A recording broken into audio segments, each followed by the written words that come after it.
Good morning. നമ്മൾ പലപ്പോഴും ഒരു വികാരത്തിൻ്റെ പുറത്ത് പല തീരുമാനങ്ങൾ എടുക്കും ആത്മീയമായിട്ട്. എന്നിട്ട് കയറി കമ്മിറ്റ് ചെയ്യും, ഞങ്ങൾ അങ്ങനെ ചെയ്തേക്കാം, ഞങ്ങൾ ഇങ്ങനെ ചെയ്തേക്കാം, പിന്നെ അതിനെക്കുറിച്ച് മണ്ടത്തയും.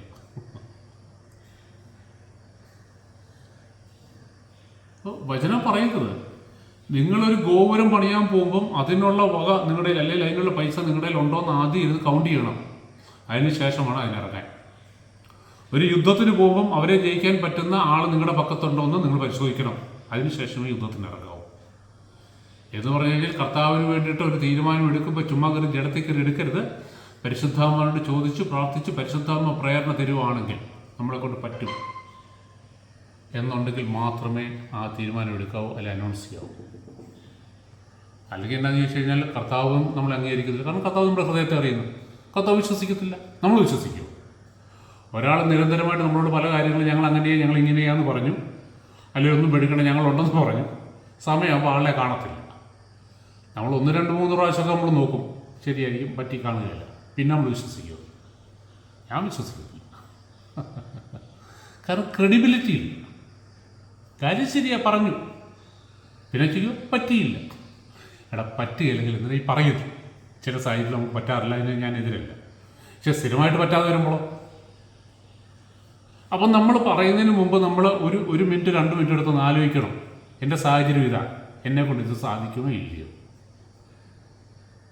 സാധിക്കില്ലെങ്കിൽ പിന്നെ സാധിക്കാത്ത കാര്യം ഞാൻ ആരെ ഇമ്പ്രസ് ചെയ്യാനാണ് ഈ കഴിക്കുന്നത്? ആദ്യമേ അങ്ങ് പറ്റത്തില്ലെന്ന് പറയുന്നതല്ലേ ഏറ്റവും നല്ലത്. ഇതാ പറയുന്നത്, കർത്താവ് അവരുടെ ഹൃദയത്തെ അറിയാം. കർത്താവ് വിശ്വസിക്കത്തില്ല, കർത്താവ് അംഗീകരിക്കത്തില്ല. കാരണം പുറമെയാ വികാരത്തള്ളലില്ല ഈ പറയുന്നത്, തീരുമാനമെടുക്കുന്നത്. ഞാൻ അങ്ങനെ ഇങ്ങനെ എന്ന് പറയുമ്പോൾ കർത്താവ് അന്നേരം പറയും, നീ ഒന്നും ചെയ്തില്ല, നീ ഒരു ചുക്കും നടക്കാൻ പോകും. അപ്പൊ കർത്താവിൻ്റെ അപ്രൂവൽ വേണോ? ഹൃദയപൂർവം, വികാരത്തിൻ്റെ പുറത്തല്ല കേട്ടോ. Those who are led by the Spirit of God are the children of God. Those who are led by their emotions are carnal men. എന്ന് പറഞ്ഞാൽ വികാരത്താൽ നടത്തപ്പെടുന്നവർ ജഡിക മനുഷ്യരാണ്. ആത്മാവിനാൽ നടത്തപ്പെടുന്നതാണ് ദൈവത്തിൻ്റെ മക്കൾ. ഇത് രണ്ടും തമ്മിൽ ഭയങ്കര വ്യത്യാസമാണ്. ഇനിയെങ്കിലും ഇതൊന്ന് തിരിച്ചറിയും. നമ്മുടെ വികാരമാണ് നമ്മളെ നടത്തുന്നതെങ്കിൽ, നമ്മളെ കൊണ്ട് തീരുമാനം എടുപ്പിക്കുന്നതെങ്കിൽ നമ്മൾ വെറും ജഡികരാണ്. പരിശുദ്ധാത്മ ശക്തമായ ബോധ്യം തന്നു, ദൈവവചനത്തിൻ്റെ അടിസ്ഥാനത്തിലും വെളിച്ചത്തിലും നിനക്ക് മാറ്റം വരാനുണ്ട്, നീ ഇന്ന കാര്യത്തിൽ ഇങ്ങനെ പോയി കഴിഞ്ഞാൽ ദൈവം നിന്നെ അപ്രൂവ് ചെയ്യത്തില്ല എന്ന് പറയുമ്പോൾ പരിശുദ്ധാത്മൻ്റെ സഹായത്തോടെ തന്നെ കർത്താവേ എനിക്ക് വേണം, എനിക്ക് ആഗ്രഹമുണ്ട്, എന്നെ സഹായിക്കണം, എനിക്ക് ശക്തിയില്ല. അതാണ് ദൈവാത്മാവിനാൽ നടത്തപ്പെടുന്നത്.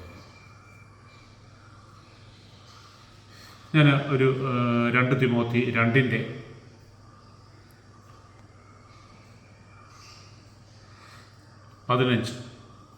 നമ്മൾ സംസാരിച്ചുകൊണ്ടിരിക്കുന്നത് കർത്താവിൻ്റെ അക്സെപ്റ്റൻസും കർത്താവിൻ്റെ അപ്രൂവലും രണ്ടും രണ്ടാണ്.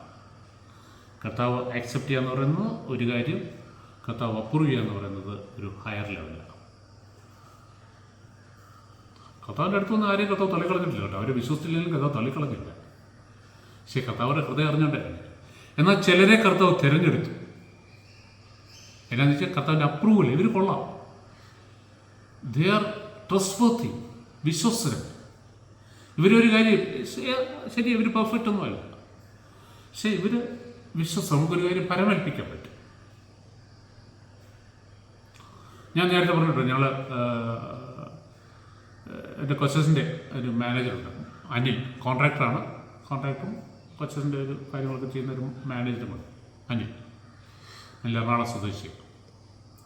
ഞാൻ നേരത്തെ അതിനെക്കുറിച്ച് കൊണ്ടുള്ള കാര്യം, അനിലിനെ നമുക്ക് ഒരു കാര്യം വിശ്വസിച്ചേൽപ്പിക്കാം. എന്ന് പറഞ്ഞാൽ ഒരു കാര്യം നടത്തിയെടുക്കണമെങ്കിൽ നമുക്കൊരു ഗവൺമെൻറ് ഓഫീസിൽ നിന്ന് ഒരു ഓഫീസറെ കണ്ട് ഒരു കോംപ്ലിക്കേറ്റഡ് ആയിട്ടുള്ള ഒരു കാര്യമാണ്, അല്ലേ ഈ കാര്യം നടത്തിക്കൊണ്ട് വരണമെന്ന് പറഞ്ഞു കഴിഞ്ഞാൽ നല്ല കാര്യം നടത്തിക്കൊണ്ടേ വരത്തുള്ളൂ.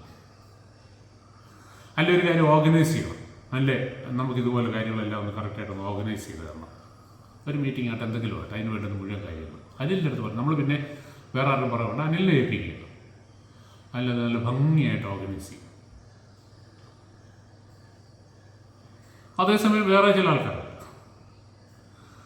അവരെല്ലാം കയറിയേക്കും, ഇന്ന കാര്യം ചെയ്യാമോ, പിന്നെ അതിന് സാറെന്ത്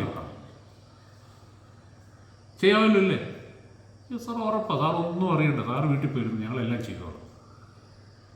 സമയമാകുമ്പോൾ ചെല്ലുമ്പോഴോ, അപ്പോൾ ഇവരോട് ചോദിക്കുമ്പോഴോ, അത് സാറേ ഞങ്ങൾ അങ്ങോട്ട് പോയതാണ്, അപ്പോൾ അവിടെ ചെന്നപ്പം അവിടെ വണ്ടി ബ്ലോക്കായി, ഇവിടെ വന്നപ്പോൾ മഴയായിപ്പോയി, അവിടെ ചെന്നപ്പോൾ അവരെ വിളിച്ചപ്പോൾ കിട്ടിയില്ല. ചുരുക്കം പറഞ്ഞു കഴിഞ്ഞാലോ ഒന്നും നടന്നില്ല. എക്സ്ക്യൂസോ, എല്ലാത്തിനും എക്സ്ക്യൂസ് ഉണ്ട്.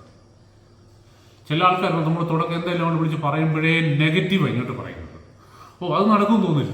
നമ്മൾ വിളിച്ച് വളരെ കാര്യമായിട്ട് ഇന്ന പോലെ ഒരു കാര്യം നമുക്ക് ചെയ്താലോ അത് നടക്കും തോന്നില്ല. നടക്കുമെന്ന് തോന്നില്ല എന്ന് പറയാനാണോ ചോദിച്ചത്? അതിൻ്റെ നടക്കും തോന്നാത്തതുകൊണ്ട് നമുക്ക് ആഗ്രഹമില്ലാത്തതുകൊണ്ട്. രസം ചില ആൾക്കാരുണ്ട് എന്ത് കാര്യം പറഞ്ഞാലും അത് നമുക്ക് ചെയ്യാം.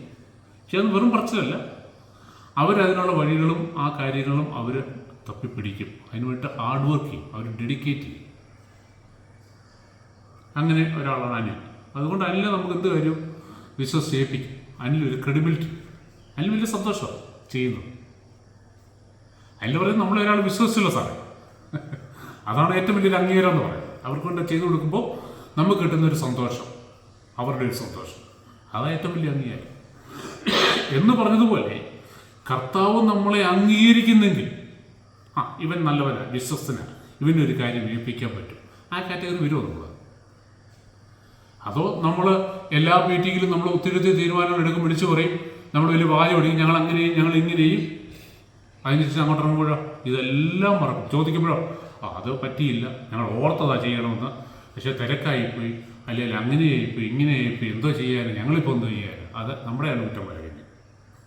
തീരുമാനം എടുത്തത് അവർ, പറഞ്ഞത് അവർ, അവസാനം വരുമ്പോൾ നമ്മുടെയാണ് കുറ്റം പോലെ. ഏത് കാറ്റഗറിയില്ല ഒന്ന് ചിന്തിക്കും. കർത്താവ് സഹായിക്കട്ടെ.